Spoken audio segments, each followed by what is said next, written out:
When the words of the beloved guardian of the Baha'i faith describe the 12 days of Rizwan as the holiest and most significant of all Baha'i festivals that took place, with the arrival of Baha'u'llah and his companions in the Najibah garden outside the city of Baghdad, subsequently referred to by the Baha'is as the Garden of Rizwan, we are struck by the enormity of its import in heralding the dawn of well-being and renewed hope for all of mankind. These words in the Kintibi Akdas describe this time. This event, which took place 31 days after Nowruz in April 1863, signalized the commencement of the period during which Baha'u'llah declared his mission to his companions. In a tablet, he refers to his declaration as the Day of Supreme Felicity, and he describes the Garden of Rizwan as the spot from which he shed upon the whole of creation the splendors of his name, the All-Merciful. Baha'u'llah spent 12 days in this garden prior to departing for Istanbul, the place which he had been banished. The declaration of Baha'u'llah is celebrated annually by the 12-day Rizwan festival, described by Shoghi Effendi as the holiest and most significant of all Baha'i festivals. It is also deemed the king of the festivals, following the first great festival that was the Bab's declaration in 1844 in Shiraz, and who foretold Baha'u'llah's coming as the promised one. In the 12 days of Rizwan, there are 3 holy days deemed as the most significant, namely the first on April the 21st, that invokes the arrival of Baha'u'llah as the promised one, and of his declaration to his companions. Then the 9th day, on April the 29th, when the rest of his family was able to gather with him, and the 12th day, on May the 2nd, that marked his departure to Istanbul as the place of his banishment, as had been conscripted by the authorities. So, in speaking now of the first day that signalizes the inception of the Baha'i faith, biographer Adib Taherazad tells of the first steps of this journey. The departure of Baha'u'llah from his Baghdad house witnessed a commotion the like of which was rarely seen. People of all walks of life, men and women, rich and poor, young and old, men of learning, of culture, princes, government officials, tradesmen and workers, and above all, his companions, thronged the approaches of his house and crowded the streets and rooftops situated along his route to the river. They were lamenting and weeping the departure of one who for a decade had imparted to them the warmth of his love and the radiance of his spirit, who had been a refuge and a guide for all of them.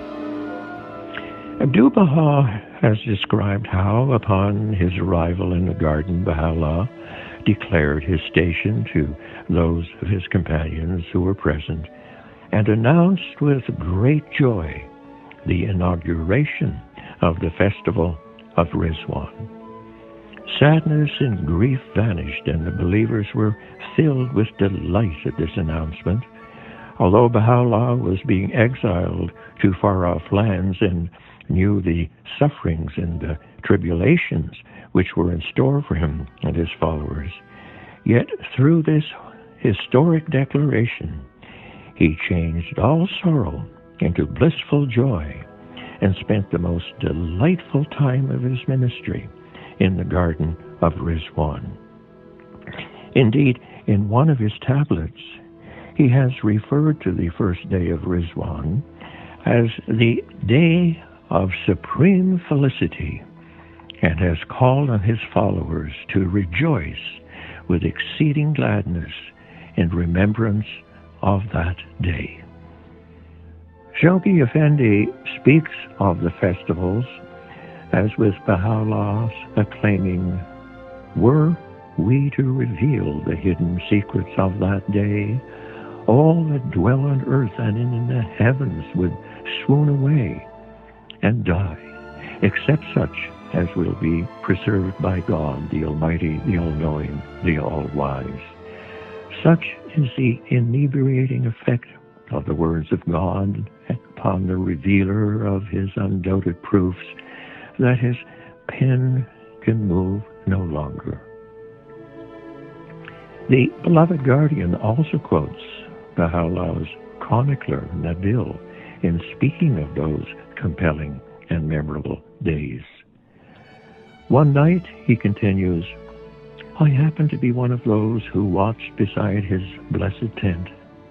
As the hour of midnight approached, I saw him issue from his tent, pass by the places where some of his companions were sleeping, and begin to pace up and down the moonlit, flower-bordered avenues of the garden. So loud was the singing of the nightingales on every side that only those who were near him could hear distinctly his voice. He continued to walk until, pausing in the midst of one of the avenues, he observed, 'Consider these nightingales. So great is their love for these roses that, sleepless from dusk till dawn, they warble their melodies and commune with burning passion with the object of their adoration. How can those who claim to be afire with the rose-like beauty of the beloved choose to sleep?' For 3 successive nights, I watched and circled round his blessed tent. Every time I passed by the couch wherein he lay, I would find him wakeful, and every day from morn till eventide, I would see him ceaselessly engaged in conversing with the stream of visitors who kept flowing in from Baghdad." Thus, to conclude this historic and monumental first holy day that fell on April the 21st, would launch the Baha'i era, initiated and elevated by Baha'u'llah's declaration as the promised one. Moreover, its splendor would usher in on the 9th day, on April the 29th, as the second sanctified holy day, when his family would arrive to partake of that joyous celebration and union of family. And lastly, the third holy day would follow on the 12th day, in marking his departure towards the furtherance of his mission from that resplendent garden, which we'll hear more about in parts 2 and 3 as those days approach.